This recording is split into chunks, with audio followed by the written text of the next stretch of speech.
నేను గత 27 సంవత్సరాల క్రితం ఇక్కడ జిల్లా ఎస్పీగా చేశా. అయితే ఇప్పుడు రిటైర్ అయినాక బహుజన సమాజ్ పార్టీలో చేరాను. బహుజన సమాజ్ పార్టీలో అంబేద్కర్ మార్గంలోనే ప్రజల యొక్క సమస్యలకు పరిష్కారం దొరుకుతుందని చెప్పి భావించా నేను. ఇప్పుడు ఇక్కడికి చాలా కులాల వాళ్ళు వచ్చారు. సొండి కులానికి ఓబీసీ రిజర్వేషన్ దక్కల. మరి ఇక్కడ నాయకులు ఏం చేస్తున్నారో తెలీదు. ఇక్కడంతా రాష్ట్రస్థాయి నాయకులు, పెద్ద పెద్ద నాయకులు. అచ్చెన్నాయుడు ఆయన పార్టీ ప్రెసిడెంట్గా చేశాడు, ఇప్పుడు మినిస్టరు.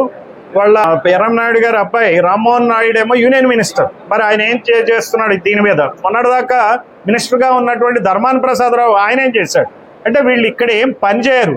వీళ్ళంతా కూడా ఆధిపత్యం, ఎవరైతే రాజకీయ ఆధిపత్యం ఉందో అటు కమ్మ కులం కానీ ఇటు రెడ్డి కులం కానీ ప్రభుత్వాలకి తాబేదారులుగా పనిచేస్తున్నారు. మనకి ఇక్కడ ఉన్నటువంటి ఉత్తరాంధ్ర భవిష్యత్తును మొత్తాన్ని వాళ్ళ చేతుల్లో తాకట్టు పెడుతున్నారు.